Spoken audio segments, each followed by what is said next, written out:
Well, welcome to our annual Flapjack Day here at Maywood. I'm standing here with Eco. He's our mascot at Maywood, and we've got a glorious day. Sun is shining, temperatures are fantastic, and we're out here collecting sap, boiling it down, and making that sweet, tasty syrup that Wisconsin is well known for. While you're here, if you wanted to stop out, you can certainly see a lot of other things going on. We've got some great crafts that are happening. We've got the lumberjack brunch that's going on in our lower level, and that's being sponsored by the Sunrise Kiwanis Club. Out in the forest, we've got tours of the sugar bush, and we've got our sap tank, or sap pan rather, boiling away with a fresh batch of syrup being made right here today. So come on out to Maywood. It's a great place to be, great time of the year to be here.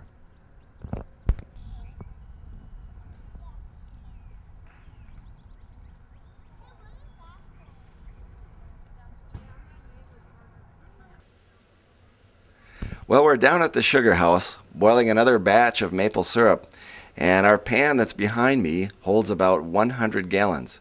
Before we could even fill up the pan, though, we had to start way back last summer when the trees had leaves on and they were making their own sweet food, which is sugar. The food that you know, or maple syrup, started by collecting the sap that comes out of the trees in the spring of the year. The sap, usually in February or March, comes out of the trees, and the sap is about 98% water, and only about 2% of that is sugar.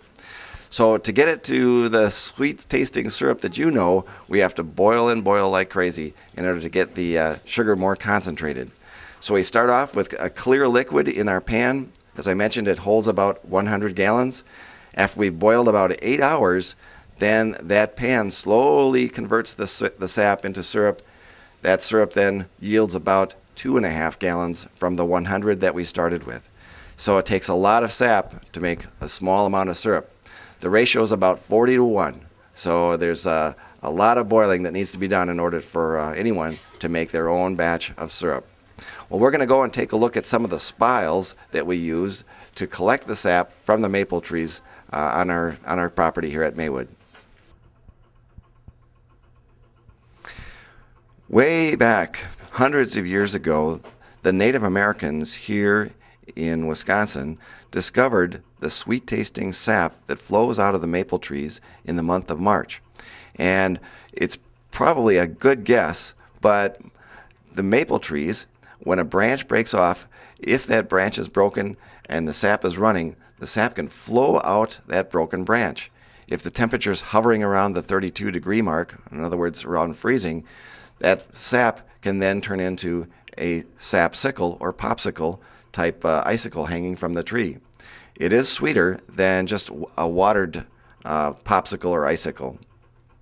The Native Americans would also then slash at the tree with an axe and put in a wood chip much like this in order to collect the sap in a bowl, and from there they could boil it down. Now that we've gone through several hundred years of doing this, we've evolved into using lots of different kinds of spiles. The spiles that we use today look much like this, and the spile you can see goes into the tree roughly about 1.5 inch hole that we have to drill to put the spile into the tree.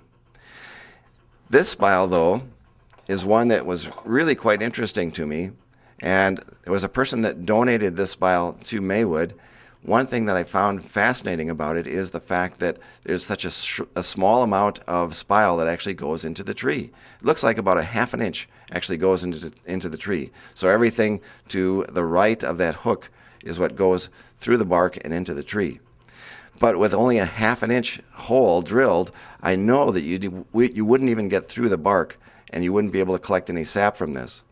This spile is from 1898. And it wasn't until I discovered a painting by Currier and Ives that I finally figured out how it was that these early pioneers were able to use that small spile like that. And looking very, very closely at the picture, what I discovered was that these early pioneers actually removed a good share of the bark around the spile, thereby enabling them to use a much smaller, more inexpensive spile and insert that into the wood just a very short distance. They probably didn't realize the harm that they were doing to the maple trees by removing the bark. But today, now that we know that does cause some harm, we use a much longer spile. Once we have the spiles in place, we actually collect the sap with several different methods. One method is this old Vermont pail, and the Vermont pail simply hangs from that spile. There's a roof on top of it, and the roof keeps out all of the rainwater, which would dilute the sap. Another method that we use these bags, these plastic bags like this, and the sap flows into the bag, and it makes it a little bit easier because we can see whether the bags need to be emptied more easily than the Vermont pails. The one problem with the bags is the squirrels that we have out here have discovered that there's a sweet tasting sap inside. And so some years we've had issues where the squirrels have actually come up to the bags and nipped holes in the bottom corners of the bags in order to get some of that sap for themselves. The last method that we use, besides the bags and the Vermont pails, is this tubing, and we call this our spaghetti system, but the tubing is used to connect many trees together, and it works really quite well when you've got trees on a hillside, and you can use then gravity to allow the sap to flow down the hill through the tube and into a much larger collection tank. Well, from here, what we'll do is we'll go out into the maple forest and we'll take a look at some of those actual collection methods that are going on and some of the other activities that are happening here on Flapjack Day. Well, this is a sugar maple tree, and we have about 90 trees here at Maywood that we actually tap and collect the sap from. But you can use other types of maples. In fact, red maple, silver maple also work quite well. However, their sugar or their sap isn't quite as sweet as the sugar maple. You can also use box elder and paper birch, but again, the sugar content is less. Well, here at the sugar maple tree, you can see we've got a Vermont pail on this tree, and that will just hang there, and usually in the course of about a day, the sap will flow out and fill up this bucket. So we'll have to come out and generally empty our bags and our buckets at least once a day. There's an animal that has discovered the sweet-tasting sap that's in these trees, and in fact you can see some evidence of it right here. There's some holes that are in the tree, generally in a horizontal line, and that's an indicator that the yellow-bellied sapsucker, one of the members of the woodpecker family, has been to this tree. Yellow-bellied sapsuckers will typically tap holes in the trees, and they'll do two things. Sometimes they'll stay right there and lap up the sap. Sometimes they will actually leave and come back, and then they'll discover that insects have swarmed around the sap too, so they'll eat the insects and the sap both, kind of getting their meal and their dessert all at the same time. Well, we're going to wander on down the trail a little bit further, and we've got some maple sap tea that's being brewed up, so we'll stop there next. Well, in the boiling process of taking sap to syrup, as that boils down, it starts to get sweeter and sweeter as it goes. One of the fun things to do is, rather than waiting until it gets all the way to syrup, is to about midway between, is to use that somewhat sweet sap now and heat it up and make it into sap tea. So what we're doing here is we've got some sap on the fire over here. That's boiling away, that's keeping it nice and warm. And then once it gets warmed up, we'll dump that into cups and add some tea bags to it. So it has a really nice maple, sweet maple flavor to it, unlike just tea with regular hot water. Kind of a delicious treat from nature itself. So when it was colder, they were able to have something nice and warm to drink as you're doing this. We've had some years of flapjack days where we're just eating snow. Very You can have good. let us straight up or with a tea bag, right? We can get some warm tea in there. No, this Steep is it a little fine. bit. This is really good. I just did. Yeah. You don't want to Very good. sound like a thing. You say it was supposed to You got be- your fix for today. Yes. Huh? Wild. We're high. Just in case you didn't have sugar I with don't your know. coffee. No, thank you.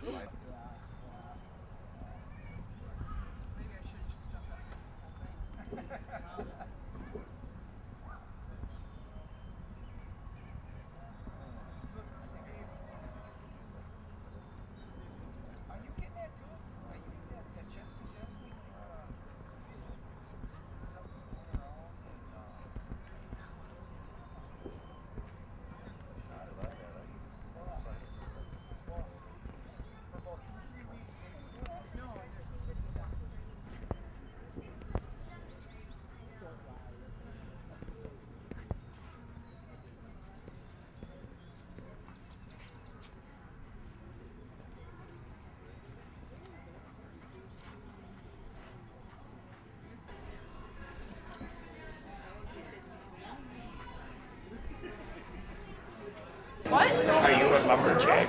Not yet. I'm trying. Is that good? Want to?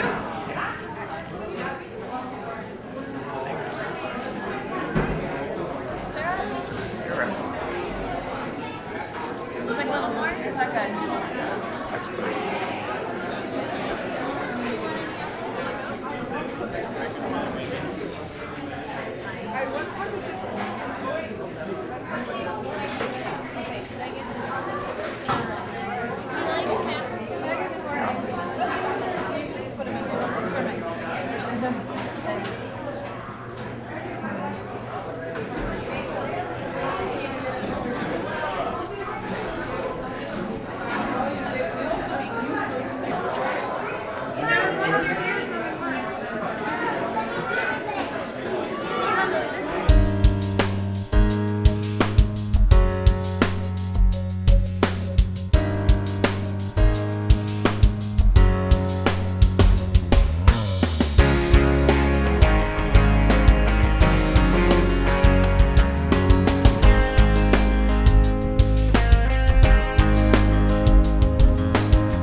One of the very first things that we need to do when we're going out to tap our trees in the spring of the year is to make sure we identify which ones are the maples and which ones are other types of trees.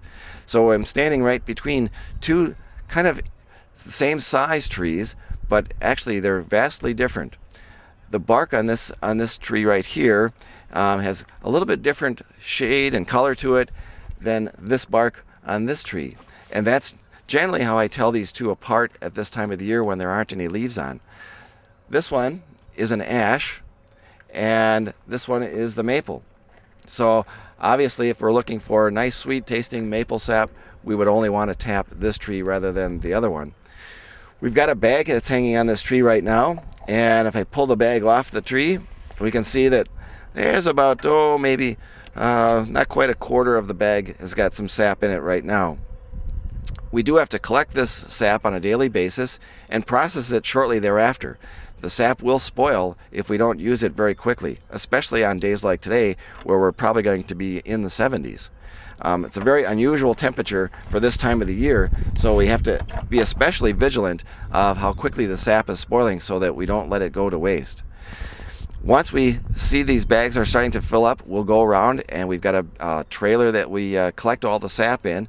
And as I mentioned before, we have about 90 trees. Each one has generally one bag or one bucket on them. So that's 90 bags or buckets that are hanging out there.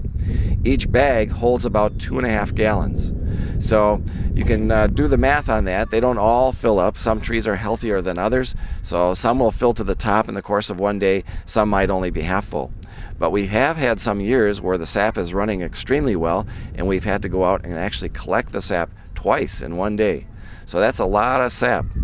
Generally, when you're looking to determine how many spiles and bags you can hang from a tree, it's based on the diameter of the tree. So we have a special tape that wraps around and converts this circumference, which is going around the tree, into diameter, and that number then will tell us how many spiles we can safely place on each tree. Because we're not really doing this for the production of syrup, we're doing it more for the educational part, we only put one spile on each tree, just to make sure that our trees are not overstressed by what we're doing. A lot of our trees here at Maywood are very, very old and have been here for a long time, and the canopies are looking as though they are showing their age, so we're trying to take it easy on them and prolong their life by taking as little sap as possible. Well, that's the maple forest and a little bit on our bags and bucket collecting system. As you wander around, you might even see that besides the fact that we have evidence of the yellow-bellied sapsucker here, we've got a few other nesting boxes that are here too. We've got some larger ones that serve to provide housing for barred owls, and we have some that don't even have holes on them. You can probably imagine what might live inside of a holeless house. Actually, it's a bat, and if you look at the bottom of it, you'll see a small slit on the bottom that the bat uses as its entry and exit point. Well, that's it from the maple forest here at Maywood. I want to thank you for coming out and joining us for Flapjack Day, and come back at any time and enjoy the sights and sounds of Maywood. It's a great public park that you all need to experience.